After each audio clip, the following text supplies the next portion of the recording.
है Vision IAS monthly current affair magazine May 2025, जिसमें हम ऑलरेडी अपना आईआर पोर्शन और पॉलिटी एंड गवर्नेंस कर चुके हैं। जो भी बच्चे चैनल पर नए आए हैं, please do like share and subscribe to PM Pathshala. और हमारा पूरा ही चैनल आपको स्टैटिक पोर्शन आपके करंट अफेयर्स पे वर्क कर रहा है। आज हम इकॉनमी सेक्शन को कवर करेंगे, तो चैनल से जुड़े रहिए। चैनल पे आपने हमारे टेलीग्राम लिंक से भी जुड़िए ताकि इंपॉर्टेंट पीडीएफ्स आपको मिलती रहे। आज का पहला टॉपिक है north east as front runner of growth के बारे में हम बात करने जा रहे हैं। सारा ध्यान मैं आपको लेके जाने वाली हूँ हमारे 7 सिस्टर्स की ओर, ठीक है। अब रिसेंटली क्या हुआ, प्राइम मिनिस्टर मोदी जी हमारे गए थे राइजिंग नॉर्थ ईस्ट समिट में 2025 में हुई। इसको बेसिकली किया था ministry of department of north eastern regions वालों ने इसको लिख करा था, होस्ट किया था। तो इसको ही इनॉग्रेट करने के लिए प्राइम मिनिस्टर गए थे हमारे। अब क्या हुआ कि जब ये मीट हुई ना, तो ये बहुत ज़रूरी कुछ बातें निकल कर आई। Why we are concern about and why we are focusing much on your north eastern part, उसका कारण है। देखो, नॉर्थ ईस्टर्न जो जगह है ना, जो लोकेशन है, वो बड़ी ही स्ट्रैटेजिक है। तभी तो देखो, जब से देखो हम आए, चाहे वो मनमोहन सिंह जी के टाइम पे लुक ईस्ट पॉलिसी रही हो, चाहे वो मोदी जी ने उसको फिर लुक ईस्ट को एक्ट ईस्ट किया हो, तो प्राइम मिनिस्टर ने इस बार भी कहा कि ईस्ट जो भी है, यानी कि ना हमारा विजन ईस्ट है। ईस्ट का मतलब है E for empower, A for act, S for strengthen, T for transform करने का। कि नॉर्थ ईस्ट को हम एम्पावर करना चाहते हैं, उनके लिए एक्शन लेना चाहते हैं, उनको स्ट्रेंथन करना चाहते हैं, वहाँ पर डेवलपमेंट करना चाहते हैं, ट्रांसफॉर्म कर देना चाहते हैं। तो प्राइम मिनिस्टर ने कहा कि 8 जो स्टेट हैं अष्टलक्ष्मी हैं, यानी 8 फॉर्म ऑफ गॉडेस लक्ष्मी को कहा कि भाई बायो इकोनॉमी वहाँ पे खड़ी करनी है, ठीक है ना। बैम्बो है, टी प्रोडक्शन है, पेट्रोलियम है, आपका स्पोर्ट्स है, इको टूरिज़्म है, इन सभी एरियाज़ पे काम किया जाएगा। अब गाइस, सवाल यहाँ पर ये उठता है कि सिस्टर जो है हमारी कितनी है नॉर्थ ईस्ट के। हम सारे स्टेट्स को देख लेते हैं कि नॉर्थ ईस्ट स्टेट्स हमारे कौन कौन से आते हैं। तो अगर हम नॉर्थ ईस्ट अपने स्टेट्स की बात करते हैं, तो वो कौन कौन से हमारे हैं। अरुणाचल प्रदेश है, असम है, मणिपुर है, मेघालय है, मिजोरम है, नागालैंड है, ये सारे हमारे, त्रिपुरा है, ये सारे हमारे क्या हैं, 7 सिस्टर्स का पार्ट इसे हम कहते हैं। इसके अंदर 8 हमारे आते हैं, ठीक है ना। तो ये हमें ध्यान रखना है। Sikkim which is considered brother state भी बोला जाता है, ये भी ध्यान रखना आप, ठीक है ना। तो ऐसा सा यहाँ पर सिस्टम क्रिएट करने की बात हो रही है कि यहाँ पर इको टूरिज़्म और ये सब चीज़ों को बूस्ट किया जाएगा। और कौन कौन से इस समिट के अंदर ऐसे कौन कौन से सेक्टर्स पर फोकस किया गया, उसको भी हम पढ़ते हैं। अगर हम ध्यान से देखें नॉर्थ ईस्टर्न स्टेट्स की जगहों को, तो वहाँ पर टेक्सटाइल्स और हैंडलूम और हैंडक्राफ्ट्स बहुत अच्छा है, हैंडीक्राफ्ट्स वगैरह। मतलब यहाँ पर हम क्या कर सकते हैं, नॉर्थ ईस्टर्न रीजन्स में हम ना हब खोल सकते हैं सस्टेनेबल टेक्सटाइल हैंडीक्राफ्ट्स का। जैसे देखो, असम को तो जीआई टैग मुगा सिल्क पे मिला ही हुआ है। ये ध्यान रखना है कहाँ पे किसको जीआई टैग मिला हुआ है, तो मुगा जो सिल्क है वो असम का जीआई टैग्ड है। ऐसे ही नागालैंड का ट्राइबल शॉल है, त्रिपुरा का जो बैम्बो क्राफ्ट है वहाँ पर मिला हुआ है। और नॉर्थ ईस्टर्न रीजन्स में बहुत डोमिनेंट रोल निभाते हैं इंडिया के हैंडलूम सेक्टर में भी। आप समझो 92.9% जो शॉल हैं या मिखेला है, चदौर्स हैं, स्टोल्स हैं, स्कार्व्स हैं, ये सब यहीं से मिलता है। ट्रेडिशनल गारमेंट यहाँ पर 78.5% के करीब हैं। 53% लूम्स हैं, वीवर्स आपको यहाँ पर मिलेंगे।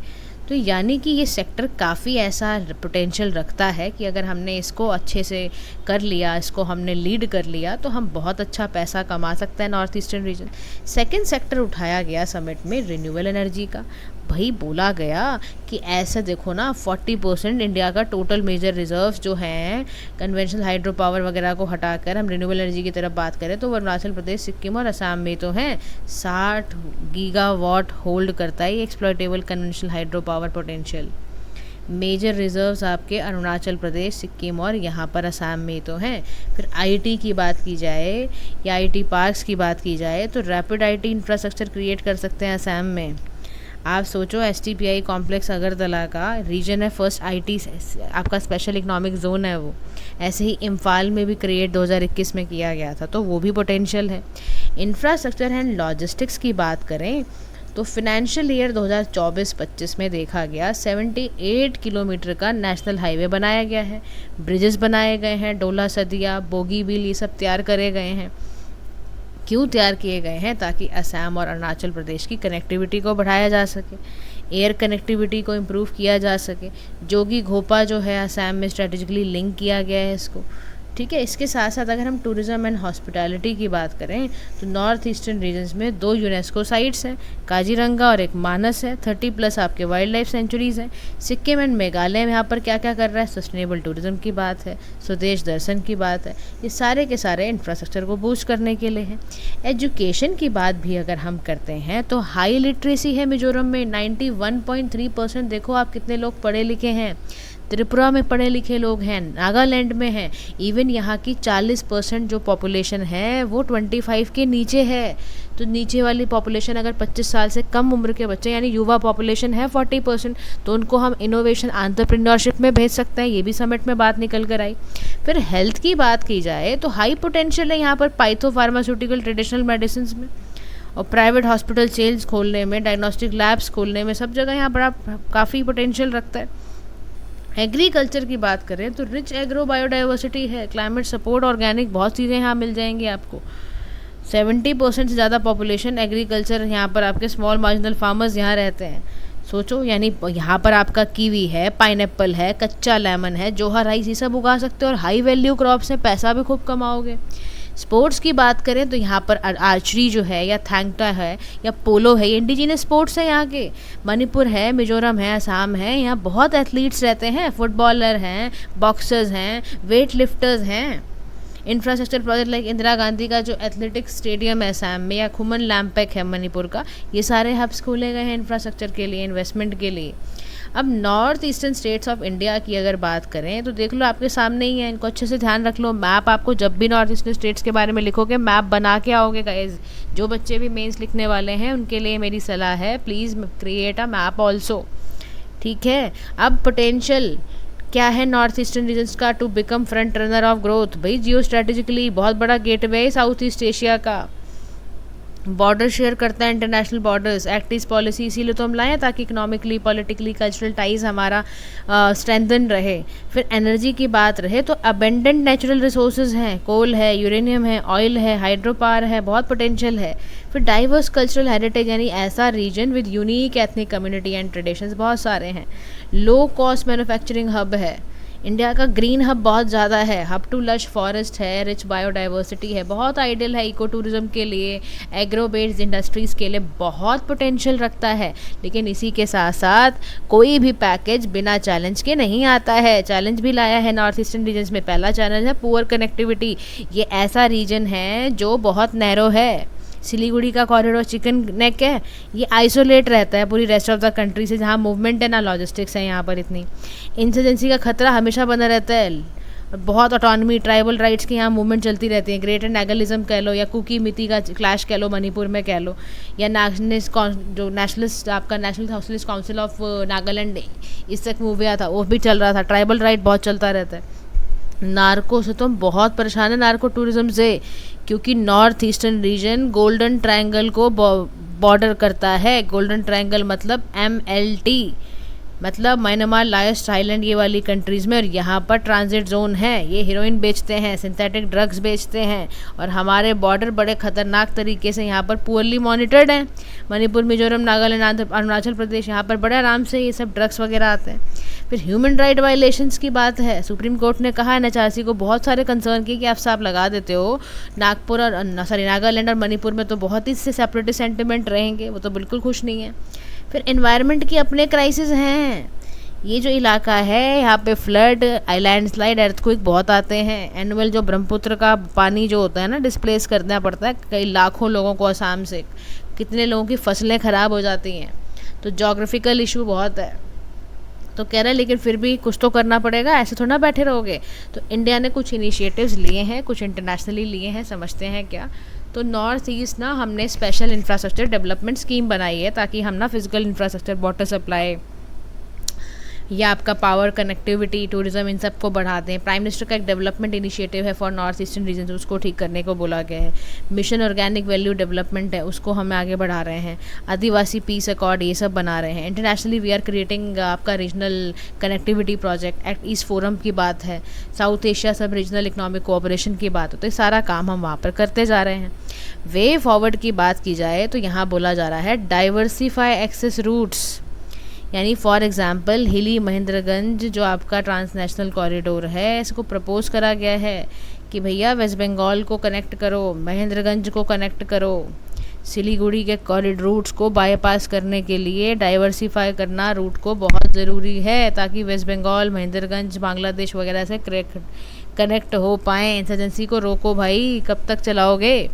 त्रिपुरा की सक्सेस भी तो हुई आखिर, रिहेबिलिटेट करा ना आपने वहाँ पर। तो नागालैंड, मणिपुर में क्या प्रॉब्लम है? ब्रू ट्राइबल जो हैं वही तो एथनिक प्रॉब्लम है ना मिजोरम की, लेट 90s 2009 में रहा है, उनको भी आपने रिहेबिलिटेट कराया त्रिपुरा में कि नहीं कराया? तो ऐसा नहीं है आपने करा नहीं है, आपने जो करा है उसको आगे और बढ़ाओ, फिर एड्रेस करो। इलीगल माइग्रेशन कैसे आपके आ जाती है? बॉर्डर सिक्योरिटी का दिक्कत क्यों है? सर्विलेंस इक्विपमेंट या हैंडल थर्मल इमेजर, ये नाइट विजन डिवाइस आप यूज़ क्यों नहीं करते हो? आईआर सेंसर यूज़ करो, comprehensive integrated border management system use करो, सीसीटीवी लगाओ, पीटीजेड कैमराज लगाओ, यूएवीज लगाओ। क्यों नहीं लगाया जा रहा है? क्यों टेक्नोलॉजी की मदद नहीं ली जा रही है जहाँ हम इतना एडवांस हो चुके हैं? फिर इम्प्रूव करो इनको, हमें हर हाल में भारत के दूसरे राज्यों के साथ इंटीग्रेट करना है ताकि डिस्क्रिमिनेशन, रेशियल अटैक्स वगैरह ना हो। हम क्या करते हैं कि हम कॉलेजेस में जाते हैं और हमारा कोई नॉर्थ ईस्टर्न भाई बहन आ जाता है तो हम उसको छेड़ना शुरू कर देते हैं कि तेरी आँख चपटी है, तेरा ये कुछ है, ये सब क्या है? तो बजर बुरहा कमेटी ने बोला था इसके अगेंस्ट एक्शन होगा अगर आप ऐसा किसी के साथ करते हो। तो मीडिया कैंपेन चलाए गए इसके लिए कि भाई ऐसा नहीं करना है, आपको डिस्क्रिमिनेट नहीं करना है किसी को, किसी के फेशियल एक्सप्रेशन या किसी भी चीज़ की वजह से, फिजिकल उस पर तो बिल्कुल नहीं, किसी भी हद से आपको ऐसा नहीं करना है। तो कंक्लूडिंग लाइन में कह रहा है यूनिक स्ट्रेटेजिक लोकेशन है नॉर्थ ईस्टर्न रीजन और कल्चरल डाइवर्सिटी बड़ी रिच है, अबेंडेंट नेचुरल रिसोर्सेज से भरा हुआ है, बहुत पोटेंशियल है रिन्यूएबल एनर्जी का, टूरिज्म वगैरह का। कनेक्टिविटी गैप्स को एड्रेस करो, पीस की तरफ ध्यान दो। सच में चाहते हो ना विश्व गुरु बनना, तो उसके लिए अपने हर स्टेट पे वर्क करना पड़ेगा। और वाइब्रेंट इंजन है ये हमारे इंक्लूसिव एंड सस्टेनेबल डेवलपमेंट का, तो इस पर बहुत ध्यान देना है। Move to the next topic जिसमें हम बात करेंगे आज revamped periodic labour force survey के बारे में। नेशनल स्टैटिस्टिक्स ऑफिस ने इसको रिवैम्प किया है जनवरी 2025 से। इसकी जो एजेंसी कंडक्ट कर रही है वो एनएसओ, नेशनल स्टैटिस्टिकल ऑफिस ने करा है। इसको 2017 में इंट्रोड्यूस किया गया था गाइस, किसके द्वारा? Ministry of statistics and programme implementation द्वारा। ऑब्जेक्टिव इसका ये है कि इसमें हमें की एम्प्लॉयमेंट, अनएम्प्लॉयमेंट इंडिकेटर्स को एस्टिमेट करना है, अर्बन एरियाज़ वगैरह को करंट वीकली स्टेटस को जानने के लिए एम्प्लॉयमेंट प्लस अनएम्प्लॉयमेंट यहाँ पर हमें इंडिकेटर्स को जानना है। तो इसमें कुछ की टर्मिनोलॉजी यूज़ की गई हैं। देखो, लेबर फोर्स पार्टिसिपेशन रेट समझो पहले क्या होता है। इसका मतलब है ऐसे व्यक्ति जो लोग काम के लिए पॉपुलेशन में अवेलेबल हैं, यानी लेबर फोर्स कितनी पॉपुलेशन में अवेलेबल है, उस रेट को लेबर फोर्स पार्टिसिपेशन रेट कहा जाता है। नेक्स्ट है वर्कर पॉपुलेशन रेशो के बारे में।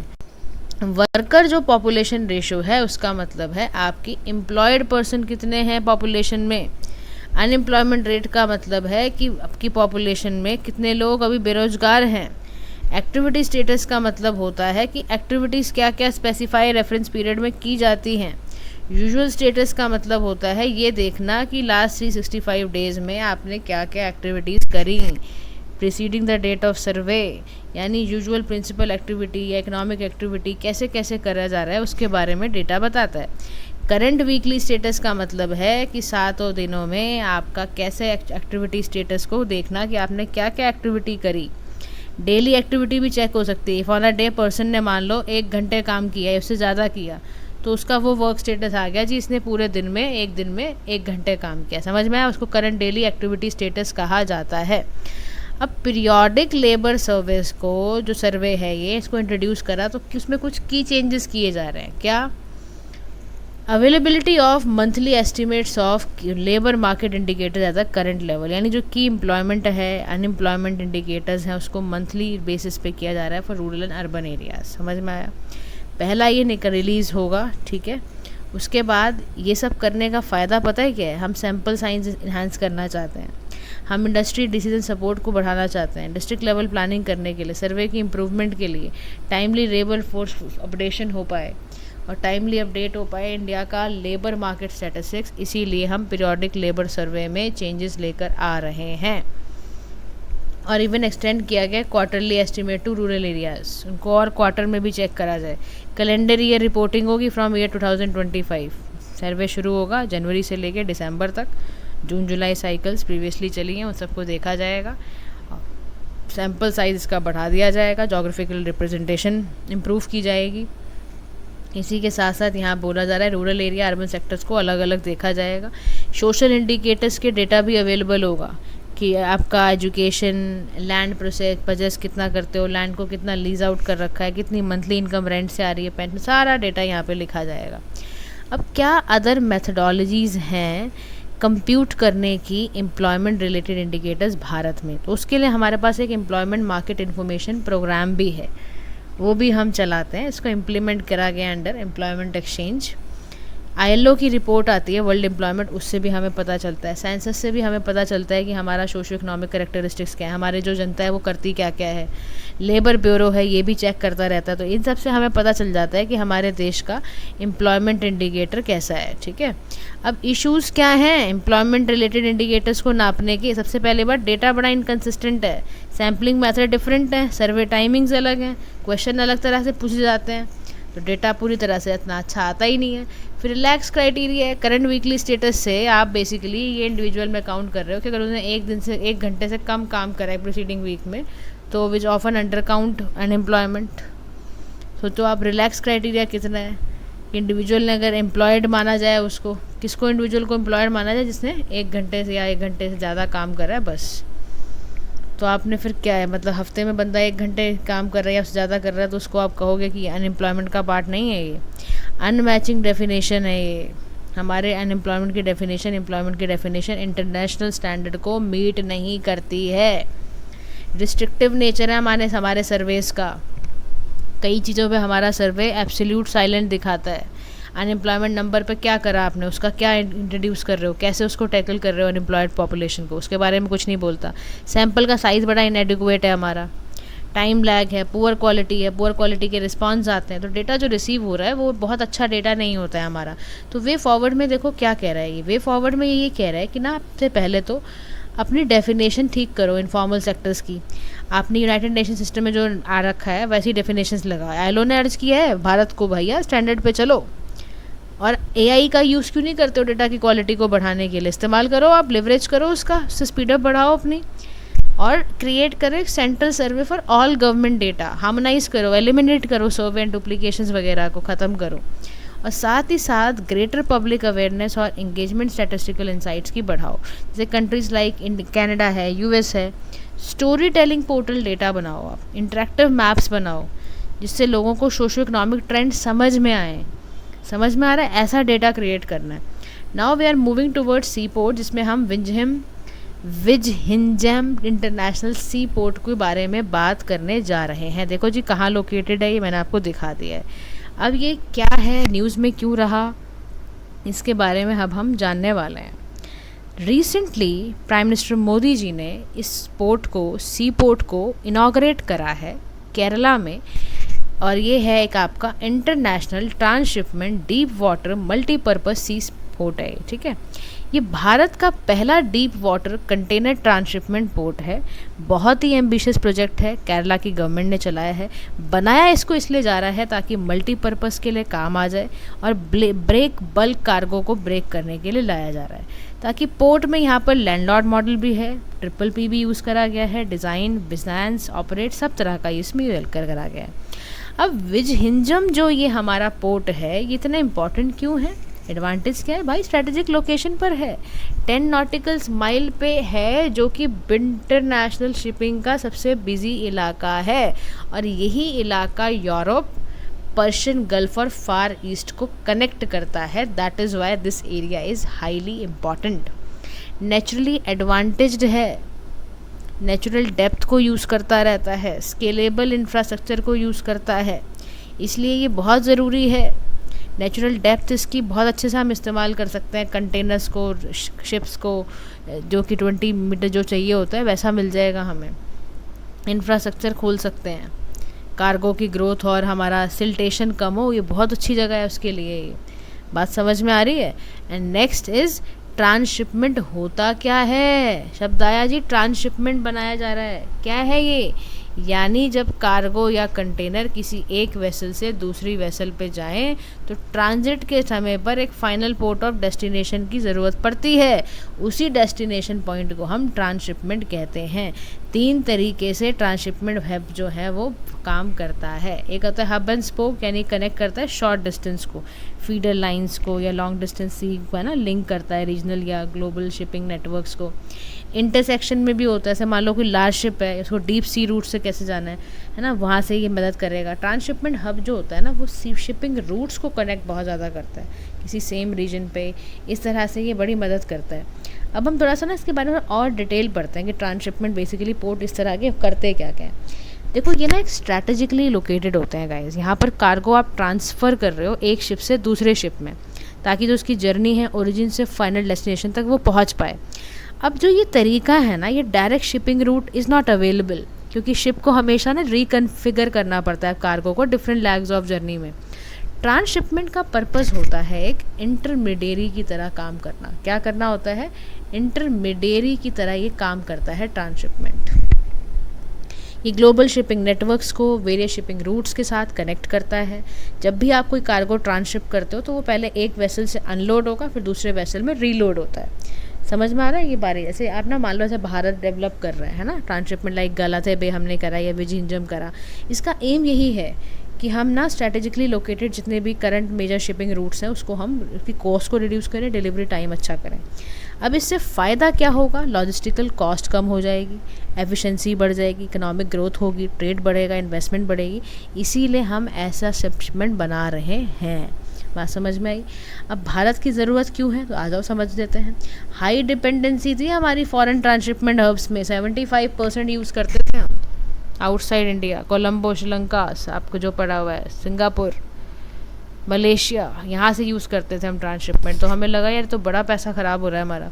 फिर proximity to major trade routes, liners prefer minimum deviation from their courses, है ना। जब भी आप ट्रांसशिपमेंट पोर्ट सोचो तो आप सोचो ना कि इंटरमीडिएट आसपास मिल जाए जो फटाफट कनेक्ट करते हैं हमें जहाँ हमारा डेस्टिनेशन है।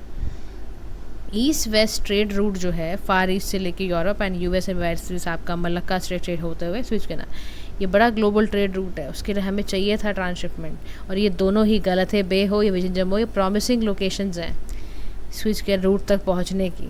फिर रेवेन्यू का कितना लॉस होता था? $200 से $220 मिलियन ख़राब होता था इस चक्कर में हमारा। फिर डीप ड्राफ्ट पोर्ट नहीं थे हमारे पास। इंफ्रास्ट्रक्चर के लिए हमें बहुत रोना पड़ता था। वर्ल्ड क्लास इंफ्रास्ट्रक्चर की हमें ज़रूरत आज भी है, इसीलिए तो हमें लेकर आए हैं। समझ में आ रहा है ट्रांसशिपमेंट हब की ज़रूरत क्यों पड़ी? लेकिन चैलेंजेस अभी भी भारत में ट्रांसशिपमेंट हब को लेकर है, क्योंकि इसकी टोटल कॉस्ट बहुत ज़्यादा पड़ रही है। 43% हायर एज कोलंबो पोर्ट। सोचो उनके कंपैरिजन में उनके 13% लगते थे, हम 43% पैसा दे रहे हैं। Far distance for international maritime route से दूर है अभी भी ये। टैक्स बेनिफिट नहीं है, कोई करेंटली कोई इंसेंटिव नहीं मिलते हैं। स्पेशल इकोनॉमिक जोन से भी इसको नहीं रखा गया उस पॉलिसी के अंडर। फिर land availability on islands, minimum 25 Hector land चाहिए होता है, फ्री ट्रेड जोन चाहिए होता है, और एग्जिस्टिंग इकोलॉजी भी देखनी पड़ती है। फिर कस्टम प्रोसेस बहुत कॉम्प्लेक्स है, बहुत टाइम कंज्यूमिंग है, तो लोग ना इसमें लगाना नहीं चाहते पैसा वैसा इतना। ये बड़ा कॉस्टली मामला है ट्रांसशिपमेंट हब को खोलना।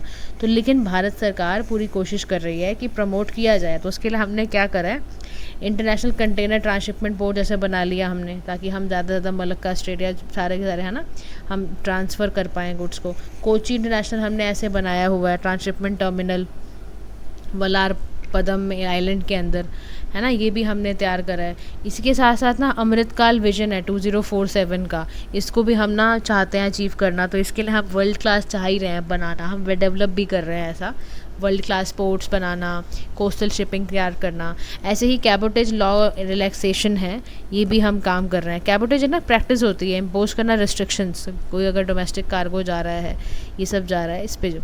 अब वे फॉरवर्ड में यहाँ बात करते हैं कि वे फॉरवर्ड में फ़ायदा क्या है।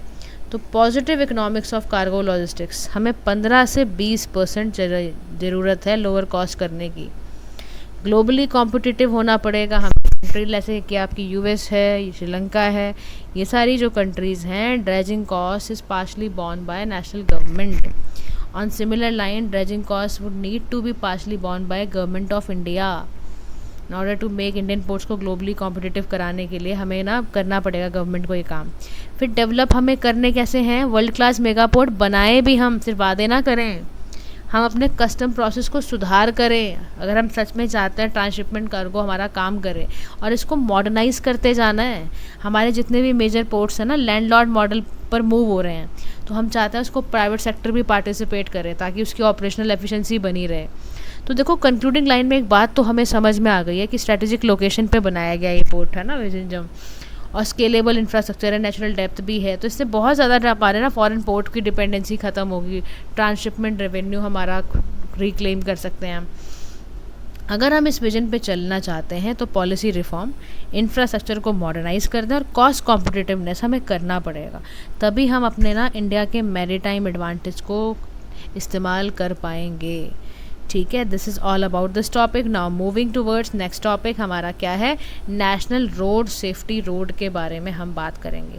नेशनल रोड सेफ्टी बोर्ड क्यों बनाया जा रहा है, न्यूज़ में क्यों रहा, इससे क्या होगा, ये सारी जानकारी आपको इस टॉपिक के अंदर पता चलेगी। देखो सुप्रीम कोर्ट ने ना क्वेश्चन किया सेंट्रल गवर्नमेंट से कि भाई एक बात बताओ, तुमने इम्प्लीमेंट करा था section 21215B motor vehicle act 1968, fail क्यों हुआ, ये सवाल आ गया।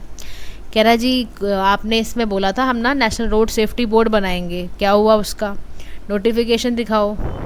तो नेशनल रोड सेफ्टी जो बोर्ड है इसमें कॉम्पोजिशन में रखा गया chairman, chairman and not less than 3, 3 से कम नहीं होने चाहिए, 7 से ज़्यादा नहीं होने चाहिए। सेंट्रल गवर्नमेंट इसको अपॉइंट करेगी और नेशनल कैपिटल रीजन से इसको लेके जाया जाएगा, बोर्ड यहाँ पे स्टैब्लिश करा जाएगा।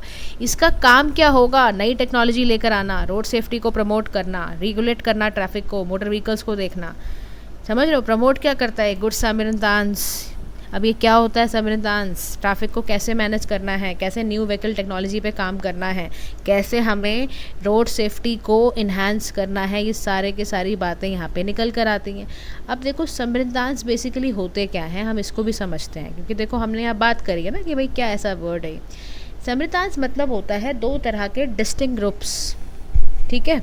एक रिलीजियस एथनिक ग्रुप होता है, एक आपका वो वाला होता है, क्या कहते हैं उसको आप, तो गुड सामरियंस आप किन्हें कहते हो, गुड सामरियंस आप उन्हें कहते हो वो इंडिविजुअल जो हेल्प करते हैं, असिस्ट करते हैं दूसरे बंदे को बिना ऑब्लिगेशन या बिना ये सोचे कि है हमें तो इस पर अगर मैं इसकी हेल्प करूँगा तो मुझे इससे पैसे मिलेंगे। सामरियंस बंदा वही है जो कि आपको बिना उससे बिना ये ना एक लॉ था बेसिकली गुड सामरियन की, जो इंडिविजुअल जो कि बिना सोचे समझे फटाफट मदद करे किसी व्यक्ति की, है ना। तो इसको मिनिस्ट्री ऑफ ट्रांसपोर्ट हमेशा वो करती है कि ये काम होना ही चाहिए। तो चैलेंजेस की बात करें अगर हम रोड सेफ्टी इन इंडिया में, चैलेंजेस पता है क्या है, बहुत हाई फर्टिलिटी रेट है हमारे देश में।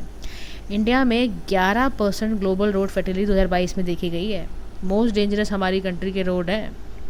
और बिहेवियरल इशू है, ओवर स्पीडिंग करने की वजह से 71.2% लोगों की हम जान ले लेते हैं, रॉन्ग साइड पे चलाते हैं, उससे और हम काम ख़राब करते हैं। रोड एक्सीडेंट इतने ज़्यादा हो गए थे हमारे यहाँ, less than 20% national road accident हमारे देश में होते थे। WHO साउथ ईस्ट एशिया की रिपोर्ट भी है, तो उसमें पता चला कि भारत में बड़े बुरा हाल है। एनुअल रिपोर्ट निकाली जाती है, रोड एक्सीडेंट विक्टिम्स बहुत हैं हमारे यहाँ, 1.5 लाख लोग मर रहे हैं, और बेचारे 18 से 45 साल की उम्र के लोग हैं। मोर्टेलिटी रेट बढ़ गया था, नेशनल हाईवे एक्सप्रेस वे पर खूब जाने जा रही थी, और स्लो प्रोग्रेस थी, स्टेट लेवल पे कुछ काम वाम नहीं हो रहा था। और दूसरे चैलेंजेस भी हैं, सेफ व्हीकल स्टैंडर्ड होने चाहिए, व्हीकल फ्लीट जो होनी चाहिए, हेट्रोजिनिटी होनी चाहिए, बाई स्टैंडर्ड्स को भी आप देखो, जो आपकी मदद करने आ रहा है उसको ना ज़्यादा सवाल जवाब मत करो, उसे मदद करिए, आप उसको छोड़ो। क्वालिटी पब्लिक ट्रांसपोर्ट की बात करने की बात की गई। इम्पैक्ट बड़ा पड़ता है यार रोड एक्सीडेंट से, रोड क्रैश होगा, आप सोचो आपकी 3 से 5% GDP गिर गई। आपका रोड क्रैशेस की वजह से कॉस्ट पता है कितनी लगती है, 3 से 5% GDP ख़राब होती है आपकी। आपके 75% पुअर हाउस होल्ड जो है बेचारे, वो उससे कितनी उनकी लाइफ ख़राब होती है, ट्रॉमा हो जाता है किसी फैमिली के लिए। ये सोचो कोई ब्रेड विनर बंदा है, उसकी मर गई, डेथ हो गई, आप समझो उसका परिवार कैसे चलेगा। तो इनिशिएटिव लेने बहुत ज़रूरी हैं। ग्लोबली इसलिए प्लान बनाया गया कि भैया ऐसा है 2021 से लेके 30 तक के डिकेड को घोषित कर दो रोड सेफ्टी। WHO ने बोला, UN रीजनल कमीशन ने बात कही कि 50% रिडक्शन होना चाहिए 2030 तक रोड एक्सीडेंट में, इंजरीज वगैरह में।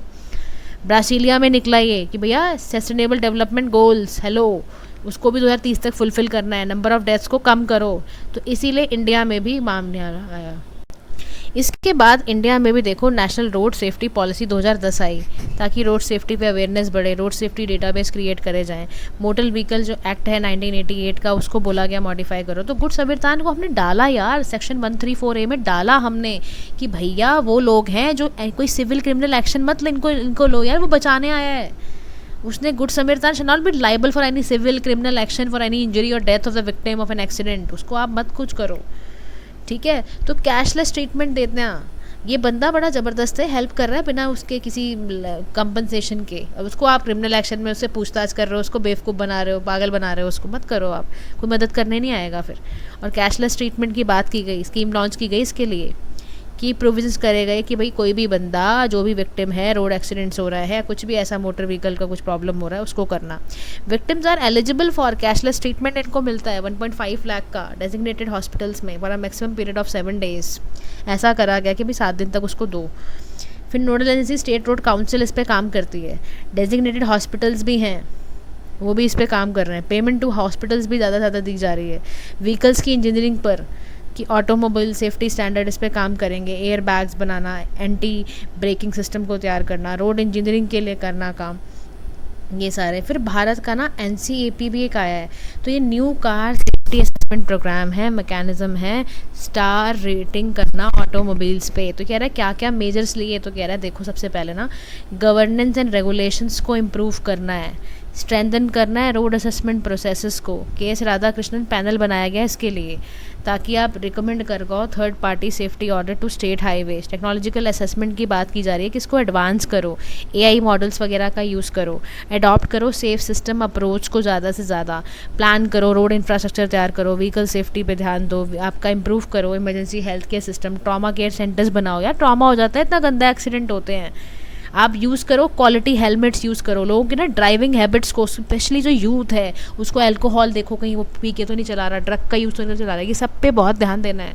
ताकि हम इस सबसे बच सके। वरना क्या रह जाएगी इज्जत, बताओ कि रोड इतने डेवलप होने वाला है, 4th नंबर पे भारत 4th नंबर पर आ रहा है, जापान को भी क्रॉस कर दिया और उसके बाद भी हम रोड एक्सीडेंट्स में फंस।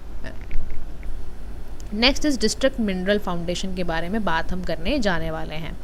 न्यूज़ में इसलिए रहा क्योंकि पार्लियामेंट में ना स्टैंडिंग कमेटी जो कोल माइंस एंड स्टील की बैठी, तो उन्होंने रिव्यू करा डिस्ट्रिक्ट मिनरल फाउंडेशन को। क्यों? क्योंकि हमारी एक स्कीम है इसके तहत, प्रधानमंत्री खनिज क्षेत्रीय कल्याण योजना के तहत।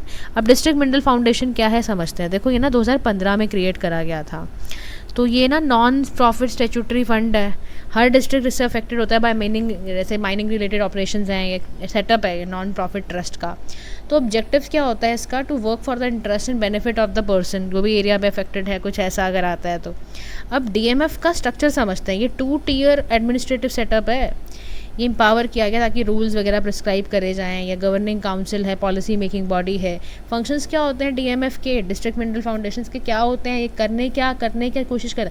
डिस्ट्रिक्ट मिनरल फाउंडेशन का काम होता है माइनिंग लीज वगैरह के परसेंटेज चेक करना, 10% royalty for lease is granted on for after. यहाँ पे कह रहा है जो फंडेड होता है ना, माइनिंग लीज होल्डर जो होता है, जो पैसा फंड करता है, उसको रॉयल्टी भी तो मिलेगी।